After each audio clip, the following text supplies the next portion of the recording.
Bueno, perfecto. Entonces, lo que habíamos visto la clase pasada tenía que ver con, esperen que ya la computadora anda medio, tenía que ver con los modelos, ¿sí? Habíamos hablado de esta cuestión de que al átomo nadie lo vio jamás, entonces que mediante métodos indirectos teníamos la capacidad de ir generando un modelo, es decir, una representación lo más, digamos, apropiada posible para entender el átomo. Básicamente fue eso todo lo que estuvimos hablando la última parte de la última clase, ¿sí? Bien, yo les conté que los modelos atómicos son muchos, o sea, se fueron haciendo diferentes aportes para generar modelos lo mejor posible, y básicamente vamos a ir viendo cada uno, ¿sí? Obviamente que acá, entre modelo y modelo, hay un montón de aportes y un montón de cuestiones que fueron sucediéndose, pero bueno, no es lo más, a ver, cuando uno estudia un proceso lo tiene que estudiar acotado porque si no es imposible de estudiar, ¿sí? Así que vamos a ir viendo como puntas importantes de esto. Bien, Demócrito fue, digamos, uno de los exponentes, pero dentro de un grupo de gente, que yo les había contado que eran en aquellos momentos, digamos, en estos momentos siglo V, siglo IV antes de Cristo, en esta explosión de los filósofos griegos, estaban ahí a pleno, pero ellos pensaban todo, ¿no? Ellos pensaban la naturaleza, pensaban la sociedad, pensaban la política, pensaban todo, eran como grandes pensadores, ¿no? Bien, y Demócrito fue uno de los primeros que empezó a pensar acerca de qué era esto de la materia y cómo estaba organizada, ¿sí? Junto con Leucipo y con otros. Y básicamente él, fíjense, siglo V antes de Cristo, pensaba que la materia estaba formada obviamente por partículas diminutas, ¿sí? O sea que en algún momento la materia tenía como un tope, ¿no? En algún momento la materia se hacía lo más pequeña posible, digámoslo así. Eh, Él fue el primero que habló de átomos, ¿sí? Esa es una palabra que viene del griego, ¿de acuerdo? Y que significa indivisible. Eran indivisibles, eran homogéneos y eran eternos los átomos para Leucipo en ese momento, ¿sí? Esto de eternos, creo que no sé si se los nombré el otro día, es como algo medio filosófico, ¿no? Porque realmente los átomos son eternos, se van como reciclando en todo caso. Entonces, bueno, uno puede decir que pueden llegar a ser eternos, ¿sí? ¿Qué sé yo? Podemos charlarlo eso. La diferencia entre los átomos estriba únicamente en forma y tamaño. Bueno, hoy sabemos que no, hoy sabemos que por supuesto que los átomos se diferencian por sus cualidades internas, es decir, por cantidad, por ejemplo, de partículas subatómicas y por calidad de partículas subatómicas, es decir, cuáles tienen, qué cantidad tienen, ¿sí? Bien, no solamente por forma y tamaño, eso es algo que quedó muy en el tiempo, ¿de acuerdo? Bueno, y las propiedades de la materia cambian, bueno, no importa. La cuestión es que Demócrito, digamos, dio como un sentido muy amplio, ¿no? A todo esto. Imagínense, siglo V antes de Cristo, lo único que podían, digamos, lo único que podían hacer era ver, ¿no? Todo era la vista y nada más, ¿no? Como que esa era la escala a la que se podía, digamos, traducir la naturaleza. Simplemente si se veía y si no se veía no se podía generar nada muy profundo, sino todas conjeturas, ¿no? Hipótesis, ¿de acuerdo? Que no eran pocas igual y que no estaban tan desacertadas algunas, pero bueno. Bien, entonces, a ver, paren, vamos a volver para atrás porque esto es interesante. Acá yo hago un salto de gracia entre Demócrito, siglo V antes de Cristo, y Thomson, que es el exponente, pero fíjense, siglo XIX, siglo XX, es decir, estamos hablando de un salto de gracia importante. Yo no sé si con ustedes lo hablé a esto, eh, pero acá hablamos, creo que no, pero a ver, ¿por qué acá no hay nada en el medio? Es decir, ¿por qué no puse a nadie acá en el medio entre esta época y esta época? ¿Qué les parece? ¿Qué pasó en el medio ahí? ¿O qué les parece que pasó en el medio? No sé. Y pasó, me imagino que el tema de la religión, la Edad Media o algo por el estilo. Bien, bien, Más investigación. bien. ¿Lo habíamos hablado con ustedes esto? Creo que no. No, bien. Entonces, Nos dio una idea, sí, nada más nos dijo que lo íbamos a desarrollar ahora. bien. La cuestión es que acá se dio la Edad Media, que ustedes saben que duró muchos, muchos años la Edad Media, ¿sí? O sea, siglo XIII, XIV, XV, si no me equivoco. Vieron que estuvo la Alta Edad Media, la Baja Edad Media. Entonces, la Edad Media fue, digamos, una época muy importante a nivel europeo, sobre todo, donde la idea que imperaba era la iglesia, era la religión, entonces la ciencia estaba totalmente disminuida a, digamos, Dios, ¿sí? Entonces, bueno, era bastante complicado generar ciencia en esa época, ¿sí? De hecho, la gente que generó ciencia en esa época, bueno, fueron tomados por la Inquisición, la Santa Inquisición, ¿no? El que piensa pierde. Que sí, obviamente, sí. Se los tomaban como brujos, sí, hay algo de eso nosotros vimos, pero en toxicología, es algo del resumen de lo que sucedía en la Edad Media. Genial, sí, tal cual, tal cual. Por ejemplo, Galileo, no sé si les había contado que Galileo fue uno de aquellos, de muchos igual, fue uno de muchos que dijo, bueno, nosotros no somos el centro del universo, no somos el centro del sistema solar, no somos el centro de absolutamente nada. Y él empezó a hablar acerca de que la Tierra se movía alrededor del Sol, ¿no? Con otros planetas. Él fue uno de los primeros que generó un telescopio así caserito, digamos. Entonces, bueno, él fue, digamos, condenado a morir en la hoguera. Y bueno, siempre... Ah, sí, creo que yo se los dije esto, que no se los quería spoilear, a ver qué es lo que le había pasado a Galileo en el final de en sus últimos minutos finales. Pero bueno, si pueden, miren algún videíto o algo acerca de lo que le pasó a Galileo, porque es muy interesante todo el proceso mediante el cual él trataba de mostrar, digamos, con datos empíricos, ¿no? Con datos concretos y reales, con ciencia, digamos, por qué no éramos el centro del universo y cómo, bueno, era digamos, no sé, maltratado por utilizar la ciencia en una época donde la ciencia no. No. Por eso es que, bueno, hoy en día cuando se tienen algunas ideas acerca de la ciencia, como que la ciencia es un poco un punto de vista, yo siempre digo que la ciencia no es un punto de vista, sino que es el único punto de vista. Más allá de tener fe, son cosas diferentes, ¿no? Son cosas diferentes que la iglesia pueda, digamos, marcar ciertas pautas y que una persona tenga fe bueno, en lo que quiera tener fe, digamos. Para mí son cosas bien distintas, ¿no? La ciencia es la ciencia y es la empiria, es lo real, ¿no? Y luego, bueno, la fe va por otro lado, ¿de acuerdo? Entonces, cuando vienen algunas ideas que van así como en contra de la ciencia, como apoyadas un poco.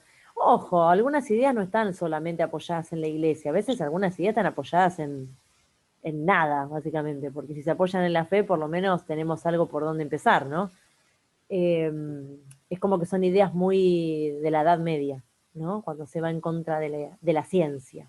No sé qué piensan ustedes, pero es como un poco denigrante a esta altura de la vida, ¿no? Es que, profesora, Sí. también hay una cuestión, es la religión y la ciencia, de acuerdo a mi punto de vista, no hay una gran diferencia. La diferencia está en que la parte científica hay que comprobarla, bueno, científicamente, valga la redundancia.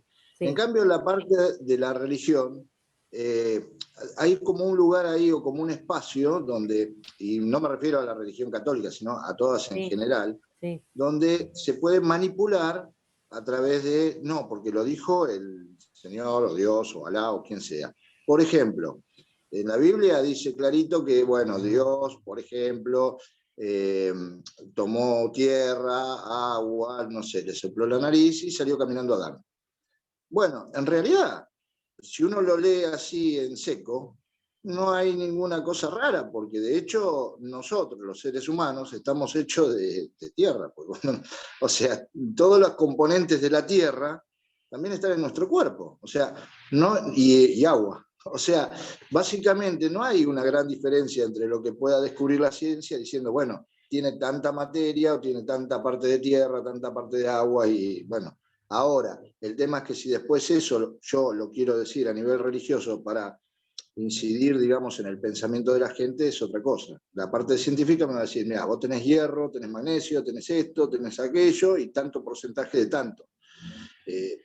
Creo que la parte de la religión en la Edad Media lo que hizo fue, bueno, el que abra mucho más la boca de lo que tiene que ser, pierde, porque acá los que decimos las cosas, porque la dice Dios, y en realidad eran ellos, y era a través de lo que fue el Imperio Romano, porque cada reinado tenía su inserto dentro de sí, un cardenal, un obispo, lo que sea, que obviamente se comunicaba a través de no sé qué, y le decía al rey qué era lo que tenía que hacer. Y creo que pasó por ahí que cuando entró en la Edad Media, donde había alguno que decía algo medio raro, como que la Tierra era redonda, bueno, había que matarlo. Sí, sí, igual, sí, sí, sí. Igual, digamos, no estoy totalmente de acuerdo con esto de la manipulación, como que yo soy absolutamente no religiosa, eh, pero entiendo la fe, digamos. No creo que la iglesia sea puramente manipulación. Eh, digamos, yo no estoy en ese lugar, ¿sí? Pero entiendo, digamos, la fe que pasa por otro lado. Parece que no es todo manipulación. Hay una parte que es una manipulación, sí, por supuesto, pero me parece que no todo es manipulación. Primero, ¿no? Y después, con respecto a esto, digamos que los relatos que hay en la Biblia no se condicen con los relatos científicos bajo ningún punto de vista, digamos, ahí eh, digamos, ahí sí uno cree en una cosa o cree en otra cosa, digamos, Claro. porque no se condicen para nada, digamos, ¿no? Como que Dios hizo la tierra, no sé, el universo en 7 días, no sé cuánto, como no, o sea, no, bajo ningún punto de vista eso sucedió de ese modo. Entonces ahí sí, si hay algunas cosas que vos decís que como que se tocan, está bien, pero hay cosas que no se tocan para nada, ¿viste? Como que, ¿no? Como son dos polos opuestos, ¿o no? Sí, sí, sí, obvio. Eso, ¿viste? Como hay cosas que no, hay cosas que realmente, digamos, uno puede ir por el lado de la fe, pero, digamos, el universo no se hizo en 7 días, ¿sí? Tal vez es metafórico, no sé, podemos darle una vuelta si quieren, pero no por lo Yo menos, creo que pasa más por metáforas que otra cosa. claro, por lo menos no literal, Calculo que ¿no? muchos de los que escribieron, muchos de los que escribieron parte de lo que es la Biblia, creo que tendrían su idea más o menos como pasó con Demócrito, pero que si decía eso, tal vez en ese momento no lo hubiese pasado bien, pero si lo decía desde un punto de vista más angelical o más metafórico, bueno, capaz que zafaba. Y bueno, eso le costó la vida a mucha gente que, bueno, ya sabemos, o sea, trataban de ir contra la religión, en realidad era decir lo que realmente eran las cosas. Claro, Y sí, terminaron bueno. muertos. Sí, era difícil entender la ciencia en ese momento, entender la empiria, entender la experiencia, ¿no? Entender esta cuestión de hipotetizar y experimentar, como que no es algo que caracterice al dogma, para nada, ¿no? No es algo que caracteriza a la iglesia, justamente, experimentar y comprobar o hipotetizar, no, digamos, son como verdades únicas y bueno, y listo, ¿no? Como eso. Digamos, la gente que es un poco más abierta sí suele dar ciertas interpretaciones, y está bueno, porque suelen interpretar, pero digamos, tomar literal ciertos pasajes o lo que sea es como bastante fuerte, ¿no? Lo ortodoxo es muy fanático bueno, lo tenés que creer o creer. Sí, como muy fuerte tomar ciertas cosas literales, como que está bien, pero capaz que quiso decir otra cosa, me da la sensación, ¿no? Tal Claro, cual. claro. Sí, tal cual. Bueno, podríamos estar hablando un montón de esto, pero bueno, nada, fue un momento así como un poco la Edad Media complicado para la ciencia, muy complicado para la ciencia. De hecho, ahí podemos encontrar la peste bubónica o la peste negra, que bueno, que también, ¿no? Tenía como un tinte, no sé quién lo dijo, pero algo como de los brujos y estas cosas, ¿no? Como que había como un tinte así de, como que era una maldición, ¿no? Como una cosa así porque bueno, tampoco se apoyaba en algo científico, ¿sí? Hoy en día sí sabemos que hay casos de peste negra, hay casos porque la bacteria existe, está, no está erradicado, digamos que la bacteria existe, ¿sí? Eso. No, no es para asustarlos, pero la bacteria está y existe. Eh, pero bueno, nada, podríamos hablar un montón de esto y podríamos, no sé, me gustaría que todo el mundo hable, pero bueno, a ver qué opinan. Pero bueno, otro día lo hacemos, ¿no? Bueno, Sí, es bueno hablar de la peste negra ¿cómo? y todo. No, no, que es bueno nada más. Es bueno de hablar de eso también. ¿De la peste negra? Sí, sí. Pero no, continúe con la clase, profe. Perdón. Ah, no, no, no, la peste negra fue una pandemia que azotó a Europa, Sí, eh, sí. y, digamos, Que mató a un tercio de la población europea, por ahí decirlo. Si no claro, me equivoco. sí, tal Sí, cual, y, sí, era, sí, sí. y fue causado por una bacteria, lo cual era, digamos, tenía como otra forma de transmisión, otras medidas de higiene que Ujú. no había en la Edad Media, no había higiene, la higiene No, no, no la sabían ni no había. escribir. Claro, tal cual. No había higiene personal, no había higiene de ningún tipo. Imagínense que la no higiene genera la posibilidad de transmisión de un montón de bacterias, sobre todo que tienen transmisión fecal oral, que es una gran forma de transmisión, terrible. Entonces, bueno, se generó la peste bubónica, fue un caldo hermoso esa falta de higiene, ¿no? ¿Sí? Así que nada. Sí. Bien, bueno. Bueno, sigamos con esto. Bueno, Thomson entonces, ¿sí? Fíjense que Thomson ya hacemos un salto a siglo XIX, siglo XX, es decir, el 1800 y el 1900, ¿sí? Thomson, de lo que va a hablar, es de lo siguiente. Miren, les voy a mostrar el dibujito que es como muy bonito. Thomson hace digamos, genera un modelo, ¿sí? Donde él va a hablar, es el primero que va a empezar a hablar de cargas, ¿sí? Él dice, bueno, el átomo es una gran masa positiva, es decir, con carga positiva, ¿sí? Y lo que le pasa a Thomson es que hace pasar, digamos, un material por lo que se llama un tubo de rayos catódicos, que es el aparato que tienen los televisores viejos, ¿sí? Los televisores culones, le digo yo. Eh, Hace pasar por un tubo de rayos catódicos un material, se da cuenta que este material tiene, digamos, sufre ciertas perturbaciones ante, digamos, el pasaje por lugares cargados eléctricamente. Entonces ahí se pone a pensar él en que el átomo tiene que ser algo que presente cargas eléctricas. En este sentido, lo que él postula es una gran masa positiva con incrustaciones de cargas negativas, ¿sí? Es decir, como si fuese un modelo de budín de pasas, lo llama él, o pudín de pasas. Una gran masa positiva con pasas negativas, que serían los electrones. Nosotros sabemos que esto, el átomo no es así, pero fue una gran aproximación, ¿sí? Sobre todo porque fue el primero que habló de cargas, eso es como el gran aporte de Thomson, de algún modo, ¿sí? Bien. Luego de Thomson viene Rutherford. Si ustedes lo ven en el tiempo, fíjense que está bastante cercano, ¿sí? O sea, Rutherford es un contemporáneo de Thomson, cercano, digámoslo así. Sí, fue como una época de gran esplendor de la ciencia, ¿sí? Siglo XIX, siglo XX, una época de mucho auge científico. Y acá, en medio de todo esto, esperen que se me en medio de todo esto aparece el modelo atómico de Rutherford, ¿sí? Que se basaba ya en algo un poco más parecido a lo que nosotros tenemos en la mente, por lo menos. Que es un núcleo, ven que tengo un núcleo, tengo electrones girando alrededor, ¿sí? ¿Ven? Que tengo un núcleo con protones y neutrones acá en el medio, tengo electrones girando alrededor. Esto es un modelo que por ahí nosotros, no sé, googleamos átomo y aparece ese modelo, ¿sí? O sea, aparece un dibujo parecido a esto. ¿Cómo hizo Rutherford para, digamos, darse cuenta, o por lo menos para intuir mediante cierta experimentación que el átomo podría ser de este modo? Bueno, lo que hizo fue tomar una lámina de oro, esto lo pueden ver en cualquier videíto o algo que por ahí lo explica mejor, digamos en el sentido de que tiene mejores gráficos. Tomó una lámina de oro extremadamente pequeña, pero muy, muy, muy chiquitita, muy, digamos, muy finita, ¿sí? A nivel atómico casi. Entonces lo que hace impactar en esa lámina de oro lo que se llama partículas alfa.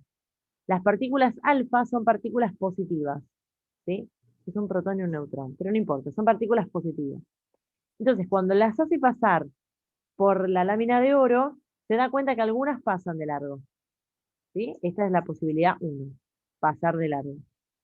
Que otras partículas, cuando están pasando por la lámina de oro, hacen esto, curvan su trayectoria, ¿sí? Y esta es la posibilidad número 2.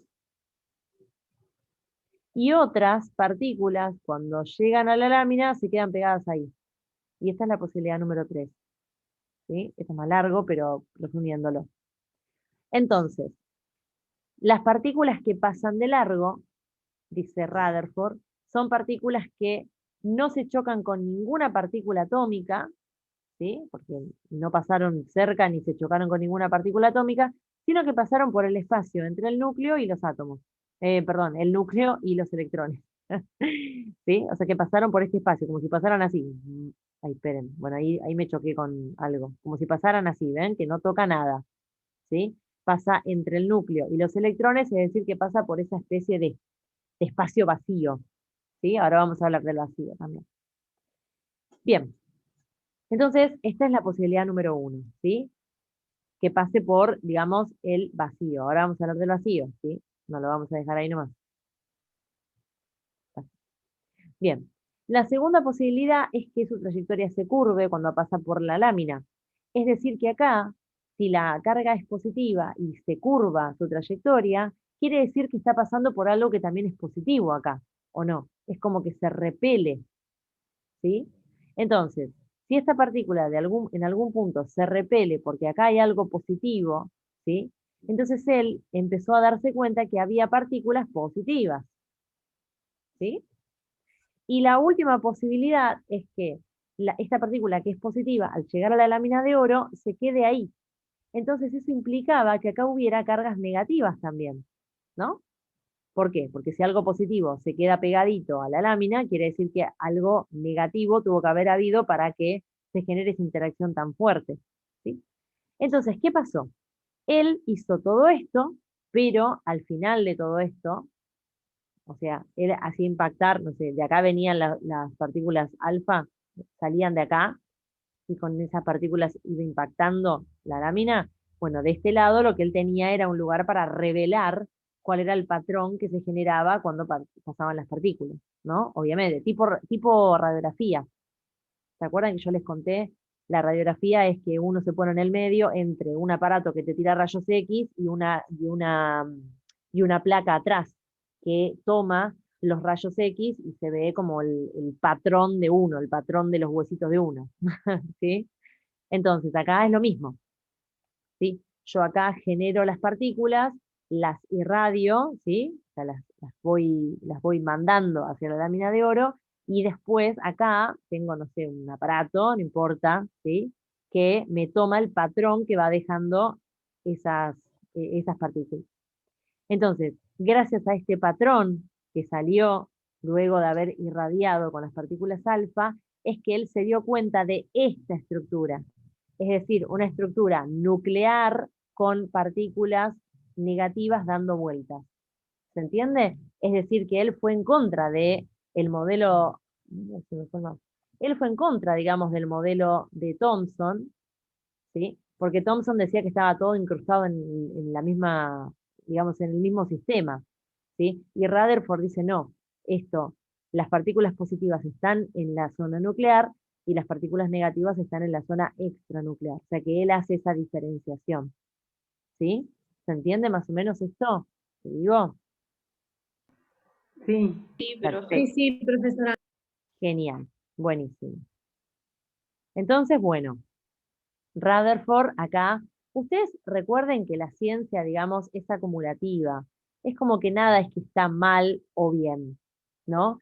La ciencia primero que se va generando a medida que va pasando el tiempo.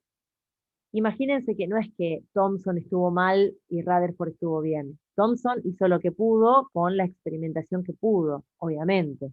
Y Rutherford, digamos, como pasaron unos años desde Thomson hasta Rutherford, él tuvo otros aportes también y tuvo otra manera de experimentar. O sea que no es que alguien está mal y alguien está bien, sino que alguien mejora, digamos, la versión de otro, ¿no? Esto es importante porque si no parece que lo que hizo Thomson está mal, ¿no? O sea, como Thomson sentó las bases un poco para Rutherford, ¿sí? Porque cuando Thomson dijo hay cargas, Rutherford dijo, bueno, dale, entonces lo voy a irradiar con cargas positivas a ver qué pasa, ¿sí?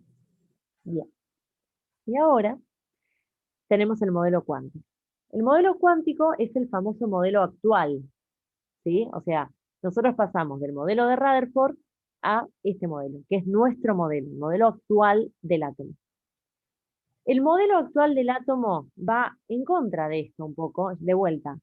No es que va en contra en el sentido de derribar y decir, bueno, esto está bien ahora, sino que tomó muchos elementos de este modelo, ¿sí? Pero, digamos, este modelo es muy superador frente al otro, ¿de acuerdo? Y vamos a ver por qué es bastante más superador que el otro modelo. A ver, yo les puse el término orbital, les puse el término probabilidad y les puse principio de incertidumbre de Heisenberg, que son, me parece, los tres términos que más o menos identifican al modelo cuántico. A ver, vamos a empezar por el primero. El concepto de orbital. Recuerden que en el modelo anterior, el modelo de Rutherford, ¿sí? Los electrones viajaban a través de órbitas. Si yo les digo la palabra órbita, ¿a ustedes qué se les viene a la mente? Miren, voy a dibujar una órbita mientras ustedes me hablan. Y la órbita, por ejemplo, solar. que tiene la Tierra alrededor del Tal Sol, cual. por ejemplo. Perfecto, exactamente. Gira alrededor de algo. Claro, en lo o que sea, sea. bien. Ustedes cuando yo les digo órbita, se les dice cualquier cosa. Cuando yo les digo órbita, lo primero que se les viene a la mente es un planeta. ¿Sí? Las órbitas planetarias. Y las órbitas planetarias, por definición, son trayectorias únicas.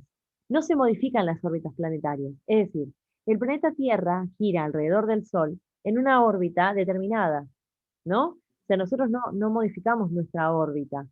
Es decir, ahora es mayo, ¿no? 21 de mayo, no sé, y hace frío. Y bueno, y eso tiene que ver con qué? Con que la órbita del planeta Tierra no se modificó, ¿sí? Siempre en mayo hace frío, ¿de acuerdo? Y siempre en enero hace calor y así. Bien, entonces, si yo hablo de órbita, estoy hablando de una trayectoria que no se modifica. O sea, siempre la misma trayectoria, ¿sí? Y ese fue, digamos, el modelo que utilizó Rutherford para explicar cómo se movían los electrones. Rutherford dijo, los electrones se mueven en órbitas, ¿sí? Entonces, cuando yo les digo órbita, ustedes piensen en un planeta, que es como lo más copado para acordar. En menos de un minuto se corta la reunión. Cuando se corte, vuelvan a meter, ¿sí? Bien, entonces, ahora lo que sucede es que, Profesora, sí, disculpe, sí. está avisando a la compañera Lorena Luna que se le cortó la luz. Le Ah, aviso para bueno. que... Bueno, decirle que no hay problema, decirle que no se preocupe. Bueno, gracias. Qué mal, pero bueno, por ahí unas tortas fritas puede ser igual. Bueno, entonces les decía que el concepto de órbita del que hablaba Rutherford empezó a quedar un poco corto en nuestro modelo actual. ¿Pero por qué? Porque no es posible que un electrón se mueva alrededor del núcleo en una trayectoria única y siempre igual.